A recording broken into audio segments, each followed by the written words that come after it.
परीक्षा काळात? काव्या, अय्यो, मला सतत असं वाटतं हे माझ्या गरोदरपणामुळे नाही, माझ्या परीक्षेमुळे होत आहे. इकडे बघ, तू हुशार मुलगी आहेस, भरपूर अभ्यास करतेस, मन लावून अभ्यास करत असतेस, कोणाला दिसत नसलं तरी मला माहितीये. छान जाणार आहे ग तुझा पेपर. असंच म्हण बरं, छान जाणार आहे, कळलं? टेन्शन घेऊ नकोस. लिंबू सरबत देऊ? हं. आणि जरा काळजी घ्या, बाहेर खूप ऊन आहे बरं. हो हो. ठीक आहे. बरं, कशी जाणार आहेस तू? ड्रायव्हरनं फोन केलास का? नाही, मी रिक्षाने जाईन ना आई. अगं असं काय करते अहो, तू? late काळजी घे बाई, बाहेर ऊन आहे एवढं. हो, पण तरी मी बोलवते त्यांना. नाही नाही, असं कसं, गाडीने जा तू. अहो, असं काय करतात? झालं. ही सुद्धा ना हिच्या ताईवरच गेली. मानिनी, तुझ्या दोन्ही सुनांना ना अजिबात काळजी घेता येत नाही. बापरे, काळजीबद्दल कोण बोलतंय? काय म्हणालीस? नाही नाही, जे काय बोलायचं ना ते स्पष्ट बोल ना. घाबरतेस का मला? छे, मी कशाला तुम्हाला घाबरू?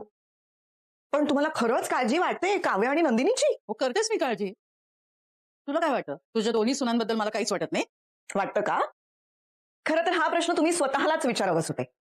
अगं, तुम्हाला जर का जरी काही वाटत असतं ना, तर तुमच्या भाच्यांच्या बाळांना जन्म देणाऱ्या ह्या 2 मुली ज्या आहेत त्यांच्याविषयी जरा तरी काहीतरी वाटलं असतं. नाहीतर हिच्या चोरोटीच्या वेळेला नंदिनीविषयी वेडवाकडं बोलला असता तुम्ही. काव्याला किती त्रास झाला लक्षात आहे ना? कमाल आहे मानिनी.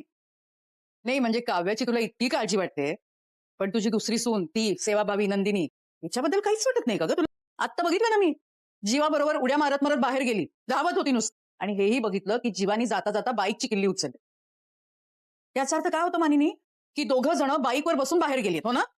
तू ड्रायव्हरनं मीच फोन करते. कुठे तू गाडीनीच जा बरं. नाही, मी फोन कुठे ठेवलाय? नको, राहू दे. चल, खरंच बाहेर रिक्षाने चल. जा. तू ये बाहेर. ऐका ना, आई, मी- तू माझं अहो, खूप नाही, उशीर असं होईल, कसं मी करतेस जाते तू? ना. वेडी आहेस का?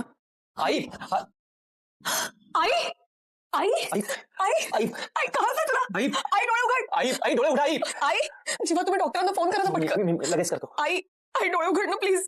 Hello doctor. अगं, तू स्ट्रेस घेऊ नकोस काव्या. हे बघ फोन लागलाच. मी बघते ते येतीलच. ऐका ना, मी जाते ना रिक्षाने. थांब ग जरा. हॅलो, अहो कुठे आहात तुम्ही? काव्याताईंना उशीर होतोय. लवकर या, लवकर या. हे बघ, ते डोमेस्टिक एअरपोर्ट पर्यंत पोहोचलेत, येतीलच आता. हो, नाही आई, मस्करी करताय का? 15 मिनिटं लागते त्यांना इथे पोहोचायला. तोवर मी पोहोचेन क्लासला. जाते ना रिक्षाने. नाही नाही बाई, रिक्षानी तर नाही. तू बस बस बस, शांतपणे बस. रिक्षानी नाही जायचंयस तू. अगं एवढं काय काव्या, तू क्लासच्या परीक्षेला उशीर होतोय ना, एवढंच आहे ना फक्त. क्लासच्याच परीक्षेला उशीर होतोय ना, पण झाला थोडा उशीर तर काय बिघडलं? हा, पण मेन परीक्षा असेल तेव्हा उशीर होणार नाही एवढं मात्र बघा. सरबत स्वयंपाकघरात विसरली होतीस, घे. अगं पी. नकोय. राहिलं. मुद्दाम करताना वसुताई तुम्ही. आता तिला स्ट्रेस यावा असं मुद्दाम काहीतरी बोललंच पाहिजे का? आता यामध्ये स्ट्रेस यावा असं काही बोलले का मी काहीही बोलले ना की तुला ते चुकीचंच वाटत असतं मानिनी. एखाद्या झाडाला जर का आपण पाणी घातलंच नाही ना तर ते झाड सुकून जात. एखाद्या झाडाला जर का आपण सतत पाणी घालत राहिलो तर अति पाणी घालण्यामुळे ते कुजतं. काय बोलताय तुम्ही? काय बोलते ते सांगते ना. तुझी दुसरी सून नंदिनी, तिच्याकडे तुझं अजिबात लक्ष नाहीये. ती बिचारी सुकून चाललीये.